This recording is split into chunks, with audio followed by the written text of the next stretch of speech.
बिस्मिल्लाहिर्रहमानिर्रहीम। देखिए, contingency plan तो वही है। अगर इन्होंने अनाउंस तो ये हर जगह कर रहे हैं कि ये रेड जोन में आएंगे और ये डी चौक में जो है वो आना चाहते हैं, और ये भी बता रहे हैं कि संभाला नहीं जाएगा, इतनी ज़्यादा पब्लिक होगी कि फिर ये श्रीलंका ना बन जाए। और फिर अपना दूसरा ये जो डिमांड पेश करते हैं वो आर्मी चीफ की पेश करते हैं, जिससे ऑपोजिशन लीडर का कोई लेना देना नहीं है। तो डेफिनेटली जब आप इस नियत के साथ आप इस्लामाबाद पे मार्च करने लगे हैं, तो फिर हुकूमत तो जो है वो अपनी रेड कायम करेगी और जो है प्री एम्प्ट करेगी, क्योंकि हुकूमत को तो नजर आ रहा है कि ये किस मकसद से आ रहे हैं। तो हमारा जो प्लान पहले था वही अभी भी होगा।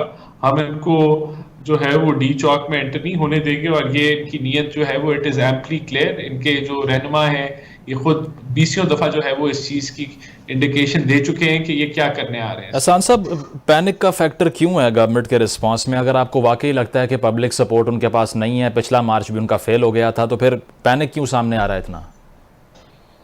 कोई पैनिक नहीं है, कोई कोई पैनिक का आंसर नहीं है। देखें, हुकूमत का काम है कि जो रेड जोन है, जहां पार्लियामेंट है, जहां एम्बेसीज हैं, जहां सुप्रीम कोर्ट है, जहां पाकिस्तान सेक्रेटेरिएट है, उसको प्रोटेक्ट करें। तो जब आप इस नीयत से आएंगे कि वहां आपने जो है वो कोई धावा बोलना है, और आपने जो जो लायमल ये कह रहे हैं, तो वो तो फिर हर हुकूमत जो है उसको प्रोटेक्ट करती है। अब जब ये देते हैं मिसाल के फजल रहमान आया था, जब फजल रहमान साहब आए थे तो वो कश्मीर हाईवे पे ही रुक गए थे, वो सही। आगे नहीं बढ़े थे। इसी तरह बिलावल और वो भी रेड जोन में नहीं घुसे थे। तो जब ये इनका इरादा ही ये है, इसके अलावा इनका एजेंडा ही कुछ और नहीं है, तो फिर हमने ठीक तो है, रोकना है। ठीक है यानी सर, कि पॉइंट या आ तो गया फिर ये आपका। बताएं, फैसिस्ट हुकूमत तो वो थी जब टीचर्स एहतजाज करते थे, जब इमरान खान वजीर आजम थे, तो उन पे भी शेलिंग ये कर चुके हैं, और उनकी तस्वीरें दिखाएं इनको, इनको याद करवाएं। और इसी तरह जब गवर्नमेंट एम्प्लॉयज आते थे उन पे भी ये शेलिंग कर चुके हैं।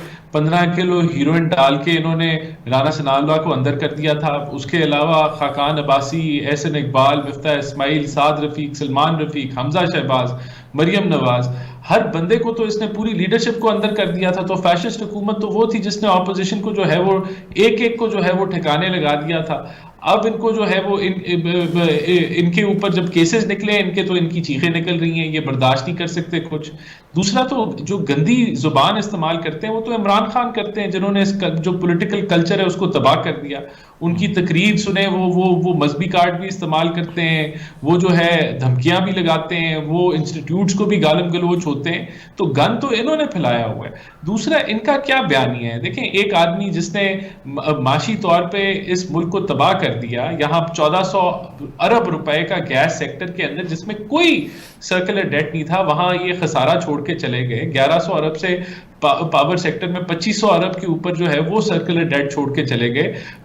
आईएमएफ के मुआहदे को रद्द करते हुए मुल्क को एक जो है बैलेंस ऑफ पेमेंट के क्राइसिस में छोड़ के चले गए। 20,000 अरब के कर्जे चढ़ा दिए। उसके बाद ये गन डालने के बाद अब हम उसका गन साफ कर रहे हैं, माशी तौर पे इस मुल्क को बचा रहे हैं, तो उस पे ये जो है तमाशा लगा रहा है कि जी आलमी साजिश होगी। वो भी एक्सपोज हो गया इसका ऑडियो कॉल के बाद। अब क्या इनके पास जवाब है कि कह रहे हैं इलेक्शन करा दो? क्यों करा दें भी इलेक्शन?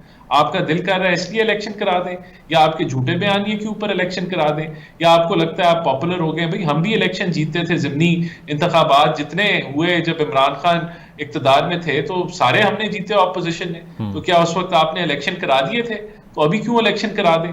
देखें, ये इलॉजिकल बातें करते हैं। ये इनका इनका जो ऊपर वाला हिस्सा है, मैं तो समझता हूँ हिल चुका है। अब आर्मी चीफ की तकर्री से इमरान खान का क्या लेना देना? वो तो ऑपोजिशन में बैठा हुआ है। वो कह रहा है कि जी, ये नहीं कि ही इज अ बुली, एक बुली, एक अनापरस्त आदमी जो जो जो है इक्तदार के नशे में बिल्कुल उसका दिमाग खराब हो गया। वो समझता है जी उसके मुताबिक पाकिस्तान चलेगा, तो उसके मुताबिक तो पाकिस्तान नहीं चलने वाला, ना हम चलने देंगे। अगर वो जीत गया है ज़िमनी इलेक्शन में, तो 10% के मार्जिन से जीत गया है, तो उससे क्या बड़ी बात है कि 10% इसकी पॉपुलैरिटी उन हलकों के अंदर ज्यादा है। हम इसको तस्लीम कर लेते हैं। हम अगले 6 महीने में कवर कर जाएंगे। हम 15% अपनी पॉपुलैरिटी बढ़ा लेंगे, हमें लगता है हम कर लेंगे। हम महंगाई को कम कर लेंगे, हम एक्सचेंज रेट को कंट्रोल कर लेंगे। तो फिर इनको इनको इनको आने की, तो इनको जगह देने की तो कोई तुक नहीं बनती ना। ठीक है, देखें, सबसे पहले तो मैंने जिस तरह की जवाब ये देते हैं उसी जुबान में जो है वो बात करने की कोशिश की थी। नहीं करनी चाहिए, क्योंकि इनकी जो है वो नफरत की जुबान के अलावा इनको और कुछ नहीं आता, और जितने ये एडजेक्टिव्स इस्तेमाल करते हैं वो कोशिश हमें शायद नहीं करनी चाहिए करने के लिए। लेकिन मैं यहाँ आपको सिर्फ pinpoint, I have the utmost respect for Salman Shah साहब, but he is a member of PTI, so there are two members of PTI, but that is all right, कोई मसला नहीं है।